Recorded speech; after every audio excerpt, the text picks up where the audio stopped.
Hey everybody, it's Angie and welcome to Hot and Flashy and welcome back to another edition of Foundation Friday for over 50s.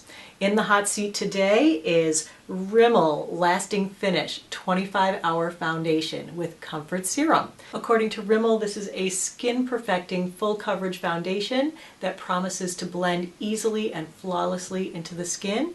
It also promises to be sweat, heat, and transfer resistant for up to 25 hours, which is great for us older gals who may be experiencing menopause or perimenopause symptoms like hot flashes. So if it really could last through like a full-on hot flash, that would be great. Unfortunately, I didn't have any hot flashes while I was wearing it, but I was wearing it still. I was trying it in September when it was still hot, and I'll bring in the footage later and show you that it was a hot day. I was out in the full sun. Just for the basics on this foundation, it is a drugstore foundation. I picked it up at Target. It retails for $6.99 there for 1 ounce. The Rimmel package is a nice heavyweight glass container with a screw cap. Unfortunately for me, I don't love these pour-out type bottles. I would prefer it if everything on the planet came with a pump. This comes in 11 different shades. Now, what I noticed about the shade range is that this has really great colors for pale skin, which is so rare in the foundation world. Most of the complaints I get from people when they can't get a match is that they're very fair. And out of the 11 shades, I think 4 of these are called Ivory something or something Ivory. This is color 201 Classic Beige, which as you can see is a little pale and a little pink for me. Of course, I was just in the Caribbean, so I might have a little more golden color than I normally do. And this was kind of in the middle of the spectrum. So I feel for me, if I was going to buy this, I would get it in a shade on the darker side. So it doesn't really have a lot for really dark skinned people, but the mediums and the lights are really good. And it seems to be a nice kind of neutral. I find a lot of the drugstore foundations go on very gray, and this one wasn't gray. At least it was a lifelike color, so that was great. I really like that a lot about it. So as far as the ingredients goes, this does have an SPF of 20 in it, which is provided by a mix of titanium dioxide and octinoxate. So it's a combination of mineral and chemical sunscreens, which is fine. I don't really use this as my sunscreen anyway. I put on all mineral sunscreen underneath, and that's my sunscreen. For the ingredients, it has a huge ingredient list for a drugstore foundation. There are 52 different ingredients in here. It's mainly silicone and water, but the things that were in there that I didn't love seeing were talc, denatured alcohol, and fragrance. So the denatured alcohol I felt like was far enough down on the list that it wasn't going to cause too much drying. It was number 26, but the fragrance was way up the list at number 25, where usually the fragrance is way at the bottom. So I used this 4 different times, and I had 4 greatly varying results depending on how I applied it. All right, so today I used it the way that I like it best, which is to use it more in a sheer to medium coating applied with a sponge over a little bit of primer and with a setting powder. I did use it on its own. I tried it full coverage, I tried it medium coverage, I tried it sheer coverage, I tried it with a sponge, I tried it with a brush, I tried it with my fingers. So I tried it on lots of different days, and as I said, vastly varying results. I'm not going to show you all of them because I feel like the video tends to get a little bit long and it's just kind of repeating things, but I will show you kind of the best and the worst.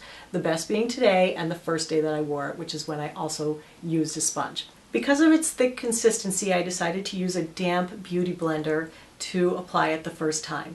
So I pretty much just spilled a little bit out on the back of my hand, dipped the sponge into it, and then spread it around with the sponge. I didn't use any primer on this day, and it was pretty easy to build it up to medium coverage right out of the chute. It has a dewy finish, and it helps diminish pores and redness.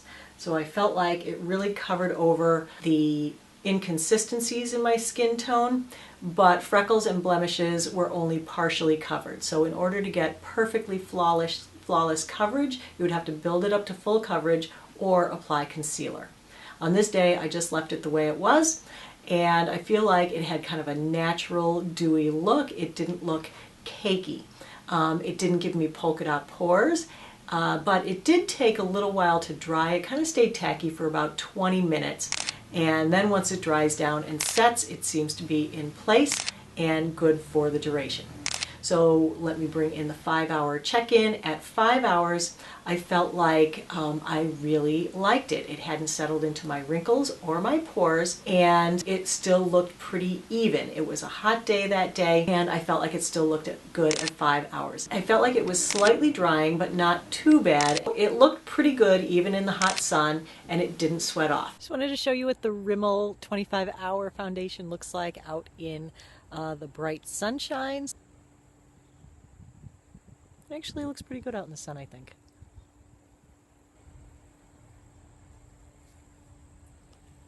So at the 10-hour check-in, it still looked good overall, but it was starting to wear off on my nose, my pimples, and my chin. It had gotten shinier and needed powdering or blotting, which I didn't do just because I wanted to see what, how shiny it would get, and I felt like I did look kind of greasy by the end of the day. So based on the 10-hour check-in, I would say that it probably would not provide 25 hours of wear as it says on the label. The second day that I applied it, I used my fingers, and that was not so great. It kind of went on smeary and uneven, although it did wear the same and pretty much looked the same, so I'm not going to bring in the footage for that one. So the third day I decided to apply it with a brush. I used the Real Techniques face brush, and I decided to go for full coverage. So at full coverage, I really did not like it at all. It settled into my wrinkles. It made my skin look older and worse and awful, and I could not wait to take it off.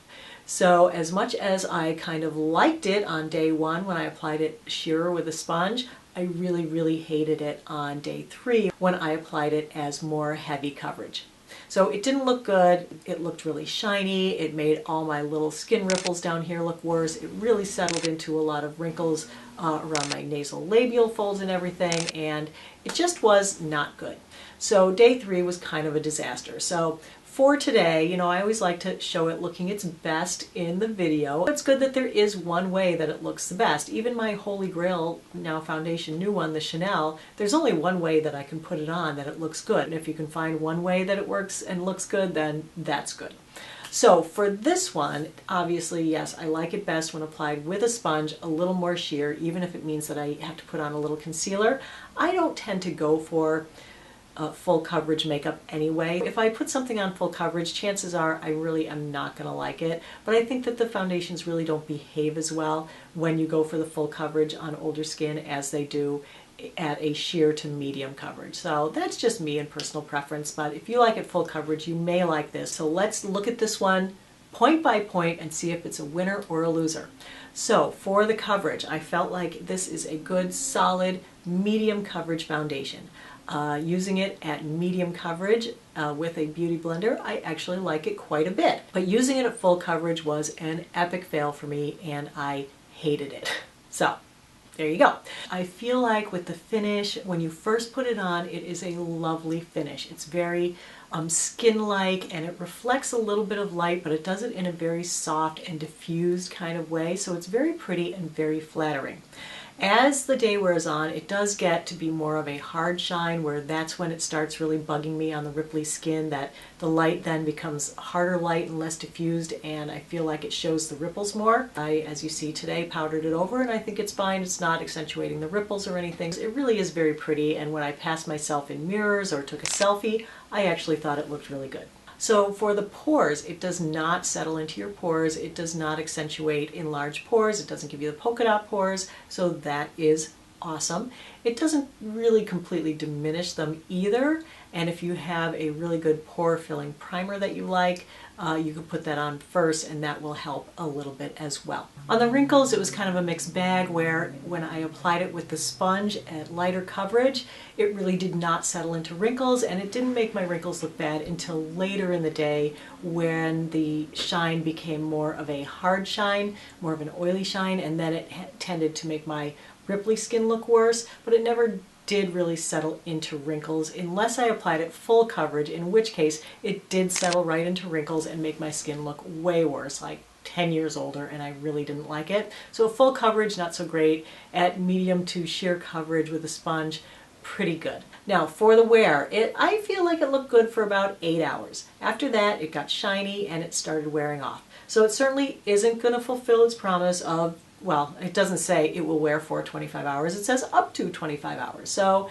up to 25, I guess 8 is in there somewhere. It's only about a third of the way up to 25, so really not what I was expecting. I was expecting this to be perfect all day long and stay perfect, for the duration. At the 10-hour check-in, where it was sort of starting to wear off and stuff, I was not impressed with the wear on this just because it says 25 hours. For the feel, I divide that into two categories. There's the face feel and there's the hand feel. So for the face feel, it's not uncomfortable, it's not overly drying, it's not irritating in any way. They had talked about the Comfort Serum. I don't really know what that is, reading the ingredients. I didn't feel like there's anything in here that is, particularly comforting or anti-aging. I felt like it took a little while to dry down, and so it stayed a little tacky, which I didn't like, although now that it is dry and I have powdered it over it, it does feel nice and dry. From the hand feel. From the face feel, I feel like it's a little heavier than I'm used to, and so not that I'm totally aware of it all day long, but while it was tacky, I was definitely aware of it. Once it dries back, it's light enough when applied lightly. 2 days ago when I wore it at full coverage, I was very aware of it all day long. It felt heavy, it felt masky, I didn't like it at all. So for the phone test, well, where's my phone? Let's do that. Here is, hold on, I just had a long conversation with my daughter who's at college. Not the cleanest I've seen, not the worst either. Not exactly the guarantee that they gave of, not transferring, not budging for 25 hours. Definitely comes off the phone a little bit, comes off your hands a little bit. It's getting around there. So what else is there? Oh, the flash photo. Here, let me try to take a flash picture. I think that in that picture my face looks really white. Is that what you call flashback? I feel like on video I look kind of the same color because I put the bronzer on. I feel like on the picture it's all, kind of blasted out, kind of white. So maybe it doesn't photograph so well in flash photos, so if you, are going to be mother of the bride in it, probably don't want to wear this. So overall, the verdict for me, this one's kind of a mixed bag. I know a lot of people have written in and told me to try this one because they absolutely love it. And I can sort of see why. It has a little je ne sais quoi, it has a little something about it that it looks pretty good. Like from a distance, I think it looks good. When I pass myself in the mirror, I'm like, oh, it looks nice. It's just when I look at myself in that dang 15x mirror that I can see, everything that drives me crazy about my skin. And I know from this distance, you guys can't see it. So 15x mirrors aside, I mean, my skin is what it is. I can't really do much about it at this point, except have it lasered, which I'm going to do in January. But until then, all in all, I feel like this is actually a pretty darn good foundation for $6.99 at the drugstore. I feel like the pros definitely outweigh the cons on this one because it does have that kind of lovely skin-like diffused glow that it gives that actually kind of softens imperfections in the beginning. Once you get beyond the 7 to 8 hour mark where it starts getting a harsher shine, it doesn't look quite so good. But, for the first half the day, it's really a good looking foundation, and it's not like it was horrible later on. It was just, not as good as I would like it. So, while it's not achieving Holy Grail status, it certainly is a lot better than a lot of the high-end foundations that I've used that were truly awful, that separated, that settled into lines and wrinkles. So from that standpoint, for $6.99, I'm giving this really high marks. I think it's a good one to try, but you just have to be careful how you apply it. Make sure you use a sponge and use it sparingly, and I think that it could serve you well. So that is my full review on the Rimmel 25-hour lasting finish foundation with Comfort Serum. I hope you enjoyed the review and found it helpful and informative. As always, thanks so much for watching, and I will see you next time. Take care. Bye-bye.